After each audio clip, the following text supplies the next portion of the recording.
दोस्तों Kepler telescope को सिर्फ और सिर्फ एक ही इरादे से बनाया गया था कि यह हमारे मिल्की वे में मौजूद एक्सोप्लैनेट की खोज कर सके। असल में दोस्तों एक्सोप्लैनेट ऐसे प्लैनेट होते हैं जो हमारे सोलर सिस्टम के तो बाहर होते हैं, लेकिन वो किसी दूसरे सूरज के चक्कर लगाते हैं। और इस टेलीस्कोप ने अंतरिक्ष की गहराई में अपना काम बखूबी से किया है, क्योंकि इसने न सिर्फ एक्सोप्लैनेट्स को डिस्कवर किया है बल्कि कुछ ऐसे प्लैनेट्स को भी डिस्कवर किया है जहाँ की कंडीशन हमारी पृथ्वी की कंडीशन से काफी मिलती जुलती है। अब ये ग्रह कौन से हैं और क्या हम इंसान वहां पर रह सकते हैं? तो चलिए आज केपलर टेलीस्कोप के डाटा के आधार पर हम ऐसे ग्रहों की यात्रा करते हैं जहां पर हालात पृथ्वी के जैसे हो सकते हैं। हेलो दोस्तों, मैं हूं आपका दोस्त सुरेश सांचोरी। आप रहस्य टेलीविजन देख रहे हैं।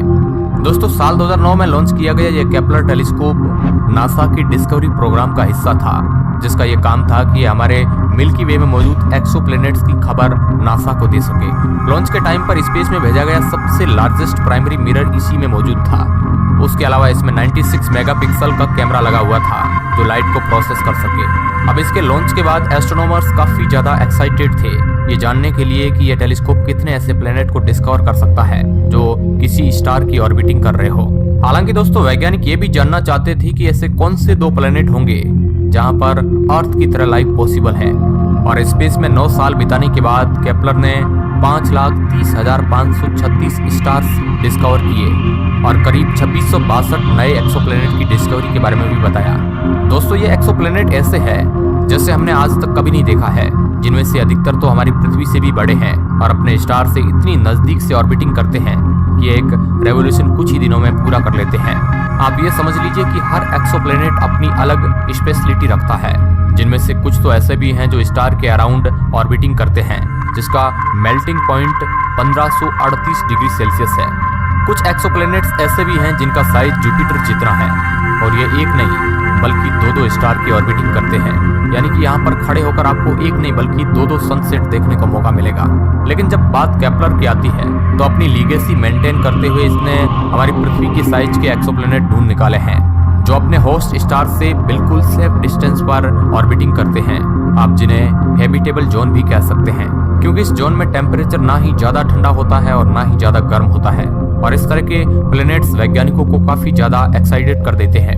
और उन्हीं में से एक एक्सोप्लैनेट ऐसा है जिसने रिसर्चर्स के होश उड़ा दिए, जिसका नाम वैज्ञानिकों ने K2-18b रखा है। दोस्तों सितंबर 2019 को वैज्ञानिकों की 2 टीम ने स्वतंत्र रूप से ये घोषणा कर दी थी कि उन्होंने एक ऐसा प्लैनेट ढूंढा है जहां पर लिक्विड पाए जाने की उम्मीद है। ये प्लैनेट हमारे अर्थ से 124 लाइट ईयर की दूरी पर मौजूद है और साइज हमारे अर्थ से 3 गुना ज्यादा बड़ा है। इसका मास हमारे अर्थ से करीब 8 गुना ज्यादा बड़ा है। ये प्लैनेट रेड ड्वार्फ स्टार की ऑर्बिटिंग करता है, जिसे K2-18 के नाम से जाना जाता है। ऐसे में दोस्तों K2-18b नाम के इस प्लैनेट में वाटर की डिस्कवरी होना बहुत बड़ी बात है, क्योंकि केपलर द्वारा डिस्कवर किए गए इतने सारे एक्सोप्लैनेट्स में से ये पहला ऐसा प्लैनेट था जिसमें पानी होने की संभावना बताई जा रही थी। केपलर ने सबसे पहले 2015 में इस प्लैनेट के बारे में बताया था, जिसके बाद दूसरे टेलीस्कोप के जरिए भी इस पर निगरानी रखी गई। अब आप सोच रहे होंगे कि ये केपलर टेलीस्कोप आखिर पता कैसे लगाता है कि वहां पर एक ग्रह मौजूद है।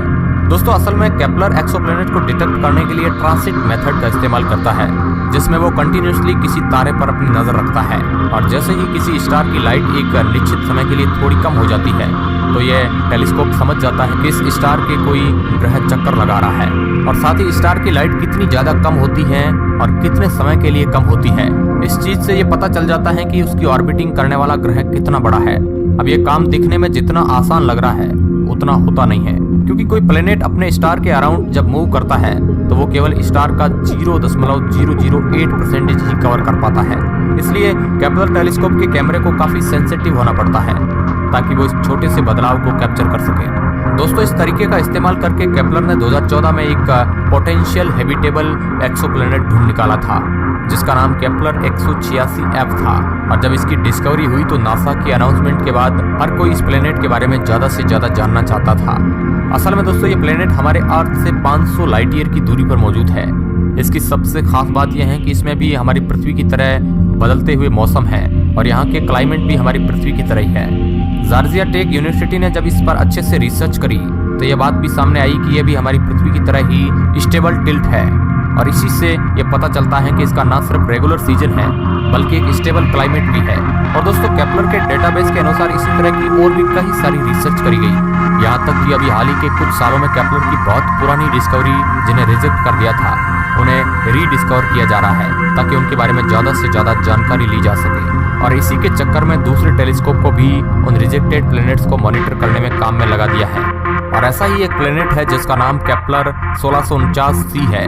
2020 में जब केपलर के पुराने डाटा को खंगाला जा रहा था, तब नए डाटा से मिलता हुआ एक डाटा हाथ लगा, जिसके बाद इस प्लैनेट के बारे में पता लगाया गया, जिसमें हमारी पृथ्वी की तरह ही फेवरेबल कंडीशंस मौजूद है।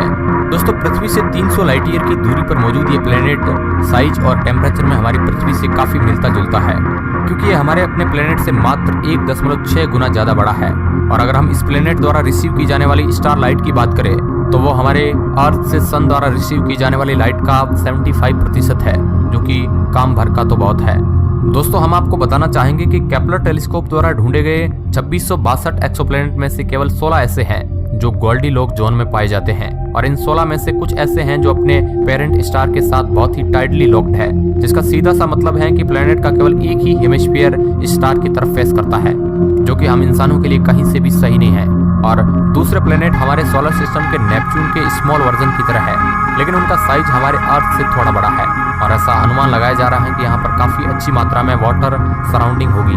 ऐसे में अगर यहाँ का हाइड्रोजन एनवेलप काफी गाढ़ा होगा तो वाटर लेयर का टेम्परेचर और प्रेशर यहाँ पर जीवन को सपोर्ट करने के लिए काफी होगा। और हम आपको बता दें कि रेड ड्वार्फ स्टार सन स्टार के मुकाबले काफी ज्यादा एक्टिव होते हैं, जिसकी वजह से वहाँ पर डैमेज करने वाली अल्ट्रा वायलेट रेंज की क्वालिटी ज्यादा मिल सकती है, क्योंकि इसकी वजह से सरफेस टेम्परेचर -73 डिग्री सेल्सियस से लेकर 47 डिग्री सेल्सियस तक पहुंच सकता है। ऐसे में झुलसा देने वाली गर्मी और रूह को कांपने पर मजबूर करने वाली ठंड पड़ेगी, जो अंटार्कटिका से भी ज्यादा भयानक होगी। दोस्तों जाहिर सी बात है कि केपलर टेलीस्कोप पिछले कई सालों से एक्सोप्लैनेट पर निगरानी रखे हुए हैं, जिस वजह से वैज्ञानिक ने यह बात नोटिस करी है कि हमारे सन की तरह 5 में से एक स्टार के पास पृथ्वी के साइज का प्लैनेट होता है, जिसकी कंडीशन इंसानों के रहने लायक होती है। ऐसे में आप भी कह सकते हैं कि पूरे मिल्की वे में मौजूद 20% ऐसे स्टार है जहां पर एक न एक प्लैनेट ऐसा है जो हमारे पृथ्वी से काफी मिलता जुलता है, जिससे यह बात तो साबित होती है कि अगर ये थ्योरी सच है तो हमारे पूरे ब्रह्मांड में कई सारे potential habitable earth like planet मौजूद है। क्योंकि दोस्तों जब केपलर टेलीस्कोप ने अपना काम करना शुरू किया तो उसने बहुत से एक्सोप्लैनेट को ढूंढ निकाला, जिनमें से कुछ तो इतने नायाब हैं कि क्या ही बताएं। हाँ वो बात अलग है कि यहाँ पर लाइफ का होना कहीं से भी पॉसिबल नहीं है, पर फिर भी ये प्लैनेट अनोखे हैं।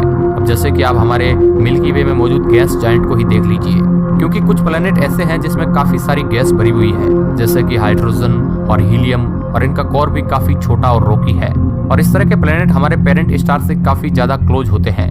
अगर हम केपलर टेलीस्कोप द्वारा ढूंढे गए सबसे नायाब गैस जायंट के बारे में बात करें तो वो कोई और नहीं बल्कि KOI 5ab है। एस्ट्रोनॉमर्स ने 2009 में इस गैस जायंट को ढूंढा था, जो कि केपलर द्वारा ढूंढा गया दूसरा प्लैनेट था। और इसने वैज्ञानिकों का दिमाग तब घुमा कर रख दिया जब उन्हें यह पता चला कि इस प्लैनेट के पास एक नहीं बल्कि 2 स्टार मौजूद है, जिस वजह से इसके बारे में एनालिसिस कर पाना काफी मुश्किल होता जा रहा था। लेकिन बाजी तो तब पलटी जब 2014 में वैज्ञानिकों ने पता लगाया कि इस प्लैनेट के 2 नहीं बल्कि 3 स्टार मौजूद है। हालांकि अभी इसके बारे में कुछ भी कह पाना थोड़ा मुश्किल था। इस वजह से टेस्ट सैटेलाइट से निकाले गए डाटा की मदद से यह बताया गया कि KOI 5ab नाम का यह प्लैनेट अस्तित्व में है, और इस वजह से मल्टी स्टार सिस्टम भी वाकई में होते हैं। अब क्या पता कुछ ऐसे भी ग्रह हो जो 2-3 के बदले 4-4 अलग अलग स्टार के पास में हो, क्योंकि होने का तो कुछ भी हो सकता है, ब्रह्मांड है भाई। दोस्तों केपलर ने कुछ और एक्सोप्लैनेट को आइडेंटिफाई किया जिन्हें सुपर अर्थ के नाम से जाना जाता है, क्योंकि ये हमारी पृथ्वी से काफी बड़े होते हैं, लेकिन नेपच्यून और यूरेनस जैसे आइस जायंट से थोड़े कम वजनदार होते हैं, जिनके बारे में ये कहा जाता है कि या तो ये गैस से बने होते हैं या तो ये रॉक से, और कई बार तो ये इन दोनों ही चीजों से बनकर तैयार हुए होते हैं, जो कि वाकई में काफी इंटरेस्टिंग है। और इस तरह के कई सारे इंटरेस्टिंग एक्सोप्लैनेट और उनके स्टार के बारे में केपलर टेलीस्कोप ने बताया है। अब आपको इनमें से सबसे ज्यादा इंटरेस्टिंग एक्सोप्लैनेट कौन सा लगा, इसके बारे में आप हमें कमेंट के माध्यम से बता सकते हैं। वीडियो के अंत तक बने रहने के लिए आपका बहुत बहुत धन्यवाद।